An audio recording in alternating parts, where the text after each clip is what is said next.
नमस्कार देखिए, आज हम इस समय मौजूद है टीला नरैनी में और हमारे साथ आदर्श न्याय रक्षक पार्टी से लोकसभा क्षेत्र 6 टीकमगढ़ छतरपुर निवाड़ी से एन.आर. प्रजापति जी है। तो सबसे पहले प्रजापति जी, आपका हमारे चैनल में बहुत बहुत स्वागत है। धन्यवाद, थैंक यू। अब प्रजापति जी, आप बताइए, जैसे आप चुनाव लड़ रहे हैं, सांसदी को लड़ रहे हैं, पहले तो आप ये बताएं हमारे दर्शकों का कि कितनी बार आप चुनाव लड़ चुके, पहली बार है या इसके पहले लड़े? श्रीमान जी, मैं 2019 में लोकसभा का प्रथम चुनाव लड़ा, लेकिन मैं यहाँ से चुनाव हार गया टीकमगढ़ से और ये दूसरी बार चुनाव लड़ रहा हूँ और हम सिर्फ हमारा संविधान बचाओ संकल्पित प्रत्याशी हूँ। मैं लोकतंत्र बचाओ के लिए जी जान से चुनाव लड़ रहा हूँ कि हमारा संविधान ज्यों का त्यों बना रहे, क्योंकि बिना संविधान के हमारा देश चलने वाला नहीं है। जी हाँ। जैसे आप चुनाव लड़ रहे हैं सांसदी को, तो क्या मुद्दा लेकर लड़ रहे हैं? जैसे क्या मुद्दे रहेंगे आपके चुनाव में?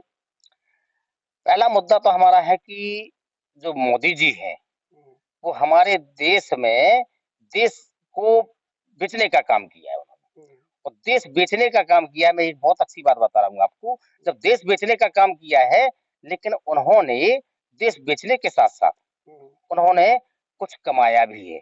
अब वो क्या कमाया है, बहुत अलग सी चीज़ है। जैसे कमाने के लिए उन्होंने कमाने के लिए उन्होंने ईवीएम की चोरी कर दी है, एक ये कमाया है। दूसरी बात है, उन्होंने रेलवे वगैरह ये सारी चीज़ें बेच दी हैं। ये ऐसे काम किए हैं, तो हम अपने देश में ईवीएम, पहली बात तो है हम क्या ईवीएम जो चुनाव हो रहा है, तो हम बैलेट पेपर से, हमारे साथ कई पार्टियाँ हैं, हम पार्टी के राष्ट्रीय अध्यक्ष हैं, आदर्श न्याय रक्षक पार्टी का मैं जन्मदाता हूँ और मैं राष्ट्रीय अध्यक्ष हूँ। तो मैं सबसे पहले ईवीएम का विरोध करता हूँ और जनता से सिर्फ हम ये अनुरोध करते रहते हैं कि सिर्फ यदि समाधान बचा लिया अगर आपने, तो हमारे एससी, एसटी, ओबीसी के लोगों की जमीन जायदाद सारी बच गई है और यदि समाधान नहीं बचा पाए तो प्राचीन काल की मनु व्यवस्था, अगर उन्होंने मनु स्मृति अगर चालू कर दी और हमारे जो एससी, एसटी, ओबीसी की में तो समाधान क्या नाम है, अनुच्छेद 19, संविधान का अनुच्छेद 19 विचार एवं अभिव्यक्ति का अधिकार यदि उन्होंने समाप्त कर दिया तो हमारे बोलने का अधिकार समाप्त हो जाता है और हम पूरा प्राचीन व्यवस्था में ज्यों के त्यों लागू हो जाएंगे और हम कुछ नहीं कर सकते हैं। जैसे मोदी जी ने कहा है कि विकास हुआ है और अभी आप देख पा रहे हैं जहाँ तक कि आप लोग जा रहे हैं जगह जगह, क्या हम लोग नहीं कह रहे, वो आप देख रहे हैं कि जैसे रेलवे स्टेशन है वो भरे हैं मजदूरों से। अभी आप देख रहे हैं कि जो बुंदेलखंड है, बुंदेलखंड से पलायन जगह जगह हो रहा है। अगर आप यहाँ से जैसे सांसद का चुनाव लड़ रहे हो, आप यहाँ से जैसे जनता आपको, यहाँ की जनता आपके ऊपर जिम्मेदारी सौंपती है, तो आप सबसे पहले क्या करेंगे? यदि जनता, यहाँ की जनता हमको यदि जिम्मेदारी सौंप देती है तो मैं सबसे पहले अपने क्षेत्र की एवं वहां पर तो हम लेके लड़ते तो हम पूरे देश के लिए हैं, एससी, एसटी, ओबीसी के लड़ते हैं, तो हमारा सबसे पहला काम रहेगा कि जो जमीन हमारे, मैं आपको बताऊं पूरे देश के अंदर हमने कई आंदोलन किए हैं इसमें और करते भी हैं, तो हम एससी, एसटी, ओबीसी के लिए जितनी भी जमीन है उनको मुक्त करा करके सामंतशाहियों के कब्जे में है।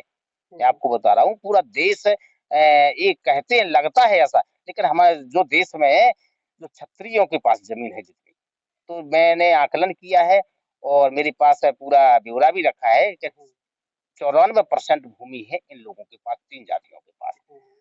तो हम उस भूमि का हमारा है मतलब समानता, इस भूमि को हम इस भूमि को समानता का दर्जा कर देना चाहते हैं और हम जे गौचर भूमि है उसको मुक्त करा करके एससी, एसटी, ओबीसी को बांटना चाहते हैं। ये हमारा मुद्दा है। तो इससे क्या पलायन रुक जाएगा? हाँ, बिल्कुल रुक जाएगा। हमारे 3 शिक्षा, स्वास्थ्य, रोजगार, हम इसके लिए काम करेंगे, शिक्षा, स्वास्थ्य, रोजगार। चलो हमारे दर्शकों का एक चीज और बता दो आप, शिक्षा पे ऐसा क्या कदम आप उठाएंगे कि जिससे जो शिक्षा में विकास हो? देखिए, शिक्षा में विकास के लिए तो हम व्यावसायिक शिक्षा, अगर हम जो व्यावसायिक शिक्षा होती है उसमें सबसे ज्यादा कदम उठाएंगे तो हमारा जगह नौकरी तो सबको लग नहीं सकती है। तो व्यावसायिक शिक्षा एक ऐसी शिक्षा है कि वो अपना स्वयं का रोजगार कर सकता है, ये हमारा मेन मुद्दा है। तो भैया देखिए, जो कि निर्दलीय प्रत्याशी भी हैं और बढ़िया अच्छे विचार हैं इनके, तो आगे जैसे कि अभी इनका चुनाव चिन्ह है स्टूल, तो स्टूल पे इनका ध्यान देना है। और जैसे कि अभी आप देख रहे हैं कि अपनी शिक्षा व्यवस्था है जो निर्दलीय प्रत्याशी नहीं हूँ, आदर्श न्याय रक्षक। मैंने आपको पहले ही बताया है कि मैं आदर्श न्याय रक्षक पार्टी का प्रत्याशी हूँ और 2019 में भी आदर्श न्याय रक्षक पार्टी का प्रत्याशी रहा और 2024 में भी आदर्श न्याय रक्षक पार्टी का प्रत्याशी हूँ और ये पार्टी मैंने स्वयं ही बनाई है, संस्थापक हूँ, मैं पहले ही बताया।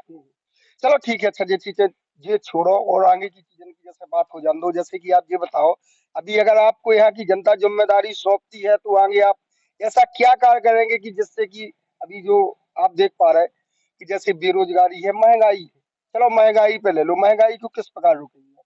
देखिए, मैं अगर सांसद बन जाता हूँ तो मैं सांसद भवन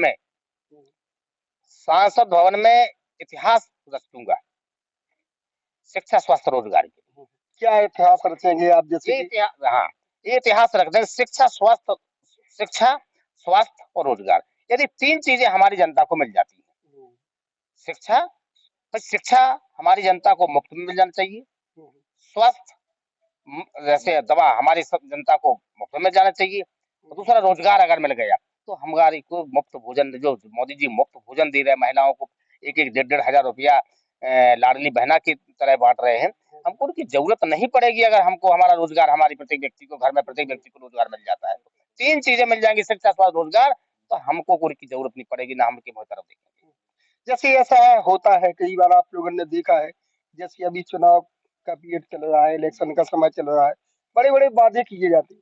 क्या आप इस प्रकार से उनमें तो आप जैसे कि आप आपने देखा है कि अभी वादे किए, बाद में चुनाव हुआ, इसके बाद मुकर गए, क्या ऐसा तो नहीं होगा?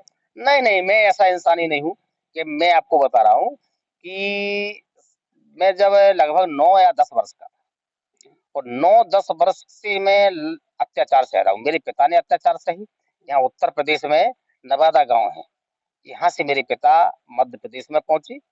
मध्य प्रदेश में वहीं से मेरे पिता बहुत पीड़ित मरासन हालत में यहाँ के ठाकुरों ने, रज्जन सिंह बुंदेला ने मरासन हालत में छोड़ा था। सन 1981 की बात है और मुझे जब से ही, मैं आपको बताऊं, मेरा खून खोल उठा था और मैं राजनीति में उतर गया और मैंने कसम ही खाई थी ये कि मैं जीवन भर स्टूडेंट रहूंगा और जीवन भर चुनाव लड़ता रहूंगा। यदि जिस दिन चुनाव जीत गया तो मैं SC ST OBC के लिए जान न्यौछावर कर दूंगा और मेरा प्लान है। जैसे और भी हो सकता था आपका काम और माध्यम से आप कर सकते थे, जैसे क्या कारण है कि आप राजनीति में आ रहे?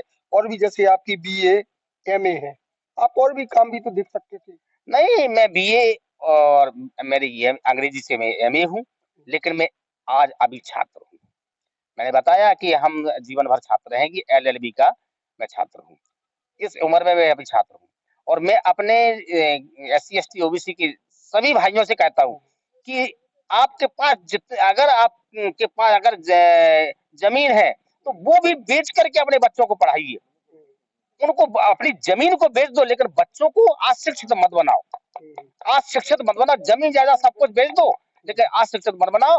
आपको जरूरत नहीं पड़ेगी, ना आपको किसी सरकार की तरफ आपको चेहरा देखना पड़ेगा। हाँ, किसी तो भैया आप देख पा रहे हैं जहाँ तक कि हमारे साथ ANR प्रजापति जी है और उनसे तमाम चर्चाएं भी हुई। भैया इनका ख्याल भी रखना है सब लोगों का और जो हाँ सहयोग भी करना है क्षेत्रवासियों का। और आप लोगों ने जो सुना है, भैया ने वादे किए हैं, अपने वादों पर खरे भी उतरेंगे। अब देखना यह होगा कि आगे क्या जनता इनको सपोर्ट करती है या नहीं करती है। कैमरामैन संदीप के साथ मैं राम सिंह।